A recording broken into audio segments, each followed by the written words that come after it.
જય માતાજી મિત્રો, કેમ છો? ઉનાળો આવી ગયો છે. ઉનાળાની શરૂઆત થઈ ગઈ છે. તો બધાએ ખાણીપીણીમાં ધ્યાન રાખજો, ઠંડા પીણામાં ધ્યાન રાખજો. કઈ જગ્યાનું વ્યવસ્થિત ઠંડુ આઈસ્ક્રીમ છે અથવા પેપ્સી છે, કોઈ પણ ઠંડા પીણે પીતા હો તો તમે જરા તમારા શરીરને ધ્યાન રાખીને ઠંડુ પીણું પીજો.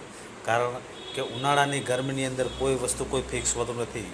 કેવું પાણી, કેવો બરફ, કઈ રીતનું કેવું હશે. ખાસ કરી અને ઉનાળામાં એક જ વસ્તુ ખાવાનું, જે છે ફ્રૂટ.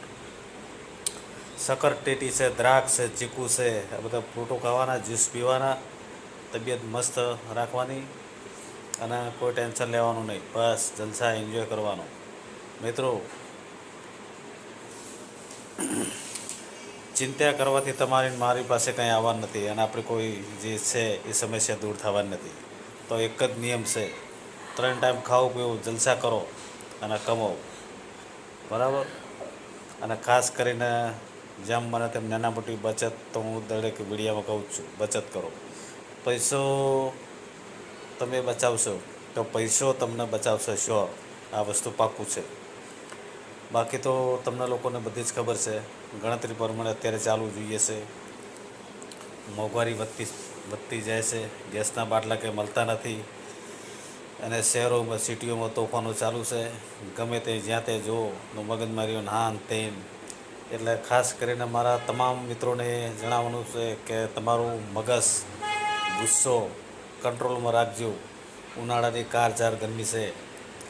હું આગળ પણ કહું છું અને આ વિડીયોમાં પણ કહું છું કે ના હોય તો નવરંગ તેલની બોટલ લાવી દો અને માથામાં નાખો, મગજ તમારું ઠંડુ રહે.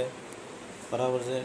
કારણ કે મગજમારી કરવામાં નુકસાન બંને પાર્ટીનું છે, સામે સામેનું. તમે જુઓ તો છો. તો જેમ બને તેમ ગુસ્સો ઠંડો, કંટ્રોલમાં જેનું કંટ્રોલ. બસ કંટ્રોલ રાખજો. તો મિત્રો, કેમ લાગે છે? મારા તો નવી નવી વાતો, નવી નવી જાણકારી અને નવી નવી મારા તમામ સમાજ માટે, મારા ગુજરાતીઓ માટે, મારા ભાઈઓ માટે બધાને હું અપડેટ કરતો રહીશ. તો તમને આપણો વિડીયો કેવો લાગે છે અને ક્યાંથી બોલો છો, કમેન્ટ, લાઈક, શેર અને સબસ્ક્રાઈબ કરો. હું સુરતથી બોલું છું, MP સોલંકી.